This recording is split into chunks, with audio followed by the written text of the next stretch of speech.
So Derek, you've done work in a wide variety of areas, and one of the areas that you've done a good bit of work in and have become an expert on is food.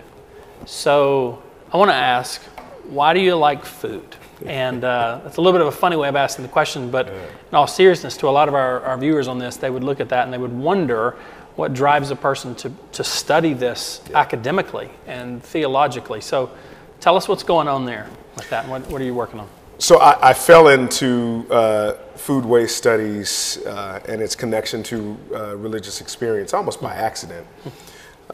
But I also believe it was providential, because when I think back to how faith was disclosed to me, theology was disclosed to me, biblical studies were disclosed to me by my grandmother, it was generally around the table. This is nothing new. Fellowship happens around the table in churches all across this nation. But it was also in different spaces, not just around the formal dining room table, but we might be eating a bowl of something on the porch. And we would gather around, and my grandmother would tell stories of Louisiana, and I grew up in Los Angeles, California. She'd tell these stories of home, as they would call it, but all of them centered on faith, her faith and the faith of a people who had made it through toils and snares, had made ways out of no way.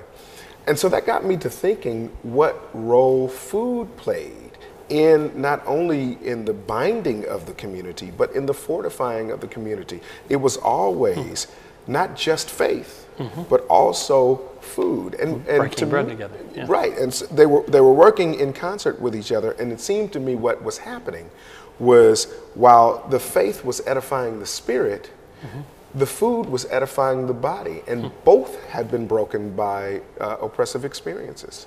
And so for African Americans, whether it be a pushback against the slave master because they wanted to have worship the way they wanted to have worship. They didn't want to be forced to worship in plantation churches. They would go down by the riverside to worship. Food in a similar way conjured something on the inside that allowed them to say, well, we understand that we get our rations on this day. We'd like to receive them on Saturday, so that we had our choice cuts of meat or food available to us on Sunday. So as soon as we finish worship, we can celebrate our humanity, celebrate our community, even within the context of these dire odds. So food in some way becomes that way for African Americans throughout the centuries to push back and disclose their humanity, even as much as their faith did the same.